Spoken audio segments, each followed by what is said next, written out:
Good morning children, welcome to social science class. In today's history class, we are going to continue with the chapter Vijayanagara and Bahmani kingdoms. Last class we studied about Vijayanagara empire and this class we are going to continue with Bahmani kingdoms. So, in the history of Karnataka, Vijayanagara empire was established in the year 1336 CE that we studied in the last class. Later, on 3rd August of 1347 CE, the first Muslim dynasty, which was called as Bahmani Empire, came into existence. And Alauddin Hasan Gangu Bahman Shah established this dynasty. Children, you have to remember that Alauddin Hasan Gangu Bahman Shah established this Bahmani Empire. Bahmani kingdom had the parts of present Karnataka, Maharashtra and Andhra Pradesh including Telangana states under its rule. In the beginning, Kalaburgi and later Bidar were their capitals. And Shihabuddin Ahmad shifted the capital from Gulbarga to Bidar. You have to remember children, Shihabuddin Ahmad shifted the capital from Gulbarga to Bidar, and Bidar remained the capital till the end. The main rivals or enemies of this Bahmani empire were Rayas of Telangana and Vijayanagar.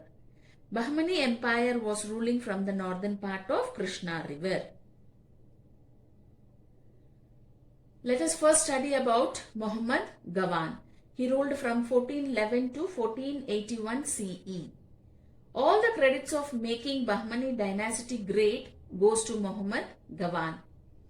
He served as the prime minister during the rule of Bahmani kings like Humayun, Nizam Shah and Muhammad Shah III. So in the beginning, when these kings Humayun, Nizam Shah and Muhammad Shah were ruling, this Muhammad Gawan, he served under them as the prime minister.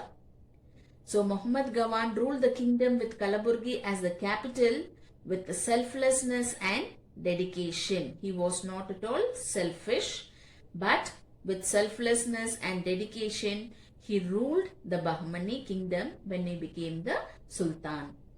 He also learned Muslim religious verses, that is about their religion, at Cairo, and also gained proficiency in Arab and Persian languages. He was expert in Arab and Persian languages. So let us see what were his achievements. He captured Hubballi, Belagavi, Konkan and Goa. Later, he invaded Orissa and conquered Kondavidu. In the year 1481 CE, he invaded Kanchi and plundered its huge wealth, looted the wealth of Kanchi after invading it. And he was a philosopher himself. He founded Madrasa, that is university, in Bidar district. In this university, you find around 3,000 manuscripts in the library of Madrasa. So by seeing his fame and his growth and development, regional leaders, became very jealous of him. So they made conspiracy against him. So before killing, they beheaded the false charge of betrayal on him. That is, they put a blame on him that he is not loyal to the king and he is a cheater. And later on they killed him.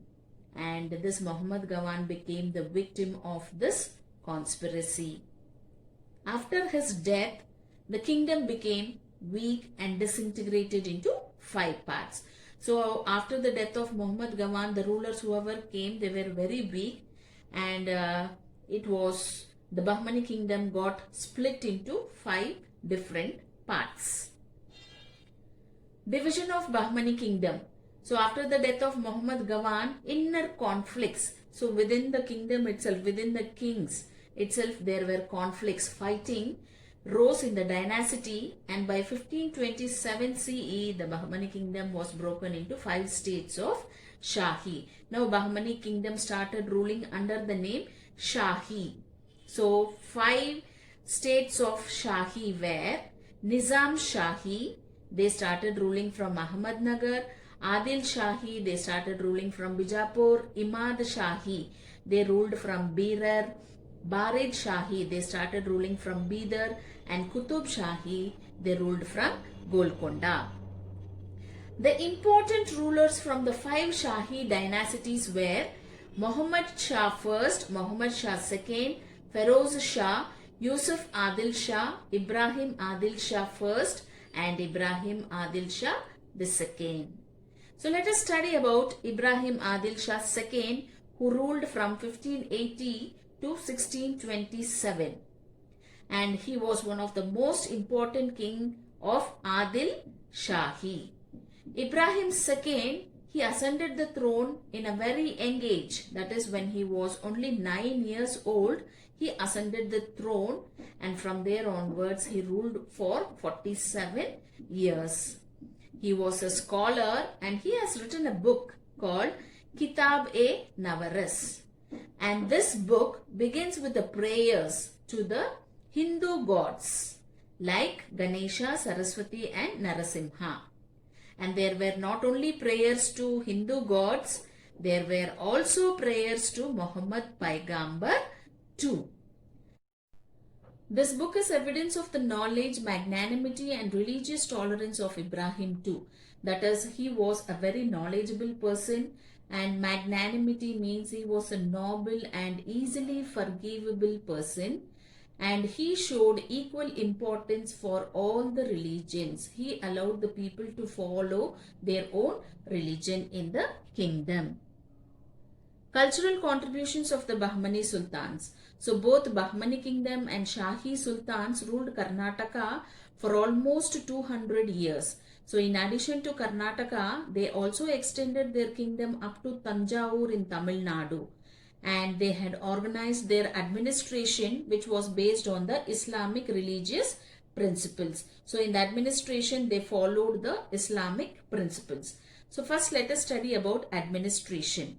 When we study about this Bahmani Sultans, there were 3 levels of administration, namely central, provincial and village. So we had administration at the central level, administration at the provincial level and administration at the village level. And all these 3 levels, you had revenue, judicial and military administration too. That is, in the central you had judicial, revenue and military administration too, and in provincial level also you had revenue, judicial and military administration too. Also in the village level you had revenue, judicial and military administration. So the Sultan was the chief of the central administration. The cabinet in the administration was called as Majlis-e-Ilwet. All the top officials, commandants, ulemas and amins were friends and relatives of the sultans. That is, they occupied the highest positions in the cabinet. And during Muhammad Gawan time, Muhammad Gawan converted the then existing 4 tarafs, which were also called as provinces, into 8 units. And these provinces were divided into 15 sarkars, and the Subedar was the administrator in each of these sarkars. So you had 15 sarkars. 15 sarkars had each Subedar as administrator. That is, 15 Subedars were working as administrators. Again, in sarkars were divided into paraganas, and paraganas had Kotwal, Deshmukh and Desai were the administrators of the paraganas. The final unit of the administration was the village, having Patel, Kulkarni and guards as staff. The village units were the independent units. They can take the decisions of their own. Now, revenue system. The head of the revenue authority was called as Amir-e-Jumlas, and land tax was the main source of income for the kingdom.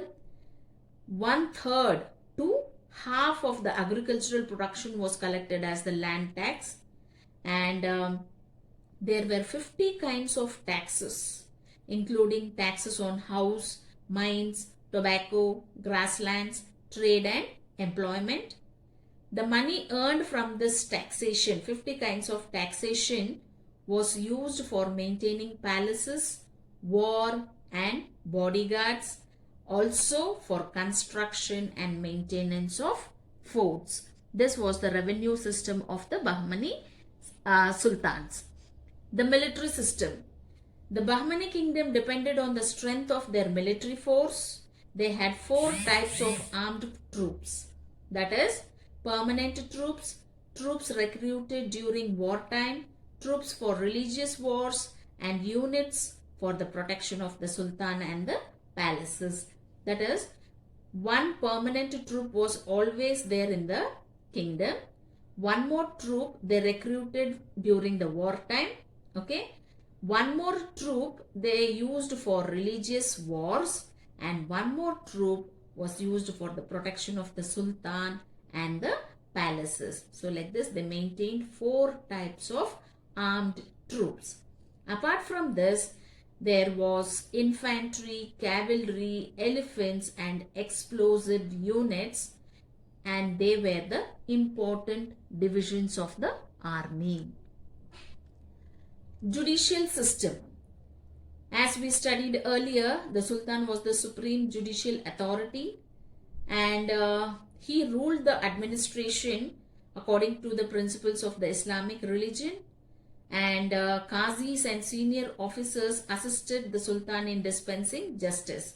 So he took the assistance of Qazis as well as senior officers whenever he used to dispense justice.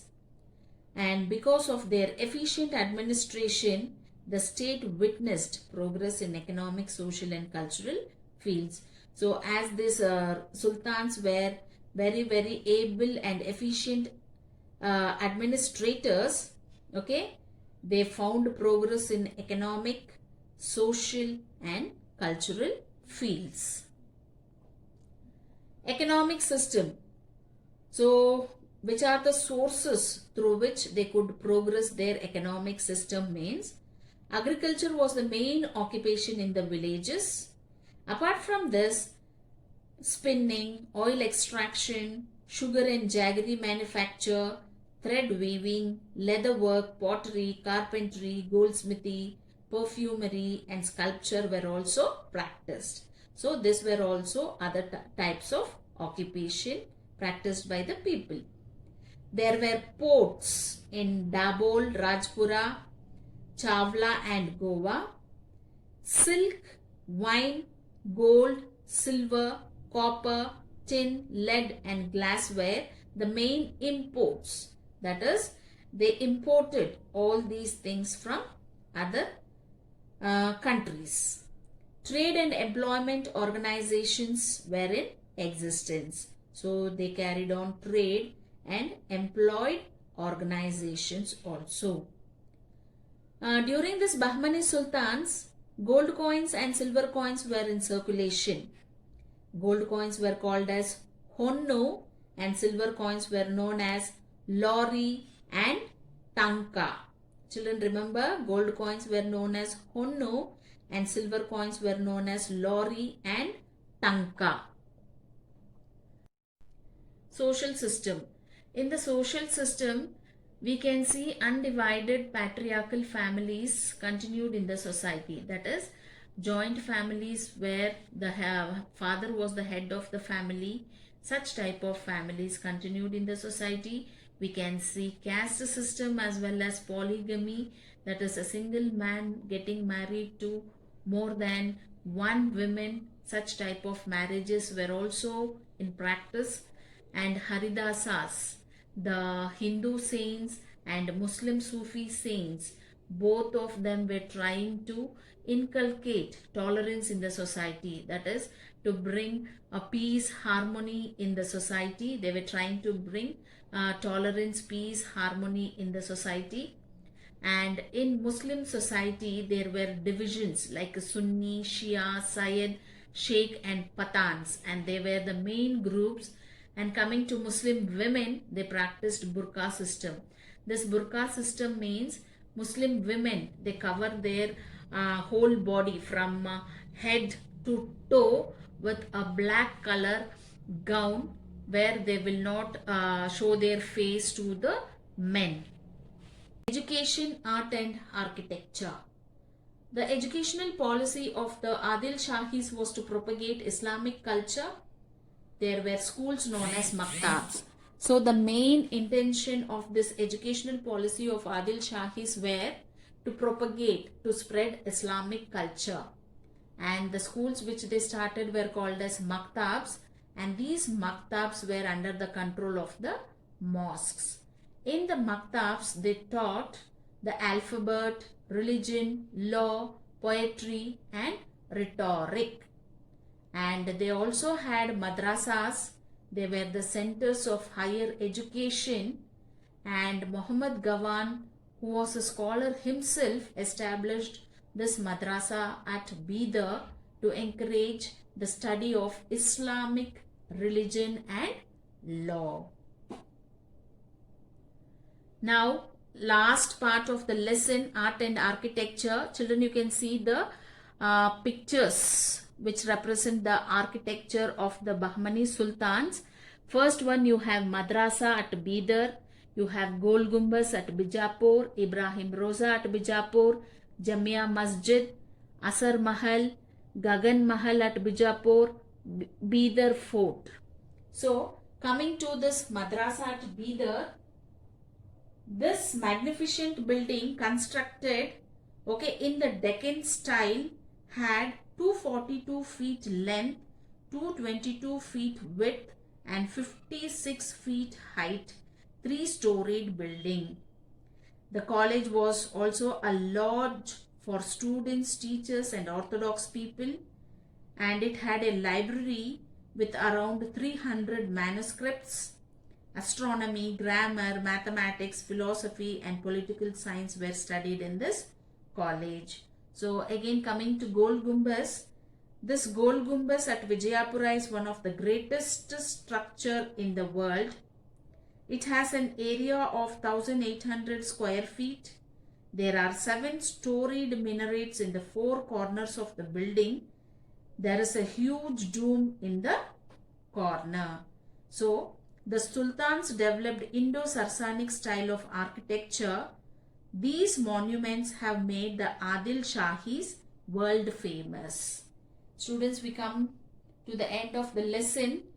Now let us move on to home assignment. Answer the following. First one, who established the Bahmani kingdom?